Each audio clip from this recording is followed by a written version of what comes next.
थैनाय सान फालिदों।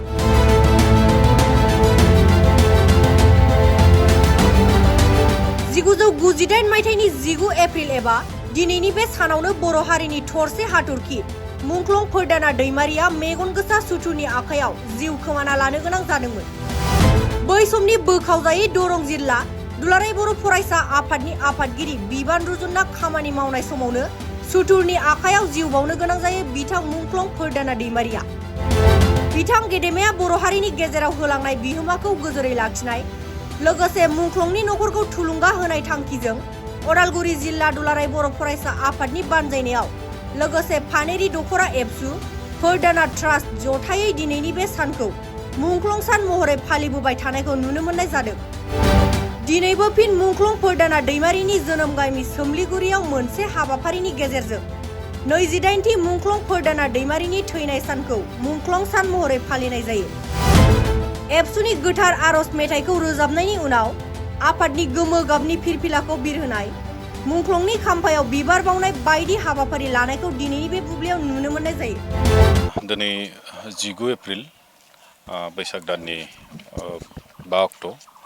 दिनैनि सानावनो 1998 सनावहाय मुंख्लं फोरदाना दैमारि दुलाराय बर' फरायसा आफाद बै समनि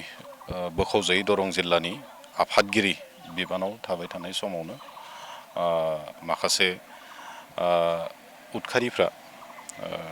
बिथांखौ नायगारै गावथारनानै गालाङो आरो देग्लाय फैयै 28 बोसोर जाफैबाय बिथांनि बे मुंख्लं जानाय साना आरो दिनैनि बे सानखौ उदालगुरि जिल्ला दुलाराय बर' फरायसा आफाद आरो पानेरि दखरा दुलाराय बर' फरायसा आफाद जथायै मोनफ्रोमबो बोसोराव जोङो खुंबोबाय थानाय जादों, फालिबोबाय थानाय जादों मोनसे बिथांनि मुंख्लं सान हिसाबै। दिनैनि बे साननि गेजेरजों जोङो जिल्लानि जेसेबांखिनि जों बिबानगिरिफोर दङ मोनफ्रोमबो दखरा आफादनि बिबानगिरिफोरखौ जों लिंथुमनानै बिथांनि बे मुंख्लं जानाय सानखौ जोङो गोसोखांनाय जायो। बिथांनि मुसुखायाव बिबार बावनाय हाबाफारि जों लायो आरो बिनि गेजेरजों बिथांनि आरो बिथांजों लोगोसे गोबांथार माने दुलाराय बर' फरायसा आफादनि दैदेनगिरिफोर बिबानगिरिफोर दिनै बै समाव फ्राय 1987 निफ्राय जागायनानै बिथिं माने 96, 98 बेखिनि समायाव गोबांथार जोंनि मैखोम गोख्रों दैदेनगिरिफ्रा मुंख्लं जानो गोनां गावनि जिउखौ खोमाना लानो गोनां जादों आरो बिथांमोननि जि खामानि मावनाय बिथांमोननि जि आदर्श बेखौ जों गोसोखांफिननानै दिनैनि जि फिरि जों एसे गावनि गोसो बोलो फोरानानै फैबाय थानाय समाव बर' हारिखौ दैदेनलांनायनि मोनसे असिलायै जोङो जानजि खाफ्रानानै आवगायबोबाय थानाय जादों। मुंख्लं फोरदाना दैमारि बिथांनि जि खामानि मावनाय गोबां समाव लाइफ थ्रेटनिं मोनदोंब्लाबो बे गासै लाइफ थ्रेटनिंखौ बिथाङा खुनु गोसोआव लायालाबासिनो बा खाथिर खालामालाबासिनो जाथिखौ मोनसे दिशा होनो थाखाय खामानि मावनाय बे जे आदर्श जोंनि थाखाय खोब माने मोजां मोनसे आदर्श जोंनि इयुन जोलैफोरनि थाखाय होना गालांदों आरो बिथांनि बे जि आदर्श खामानि मावनाय बेखौनो लानानै दिनैबो आथिखालनि नैबे फिरिनि दुलाराय बर' फरायसा आफादनि दैदेनगिरिफ्रानो जा गुबुन गुबुन माहारियारि आफादनि दैदेनगिरिफ्रा दिनै बे आदर्शफोरखौनो लानानै बिथांमोननि आदर्शफोरखौनो लानानै खामानि मावबाय थानाय जादों आरो जों फोथायदों निस्सय बिथांनि बा बिथांजों लोगोसे जिखिनि जोंनि बर' माहारिनिफ्राय जायखारलांनाय जायखिनि मुंख्लंफोर दङ बिथांमोननि जि आदर्श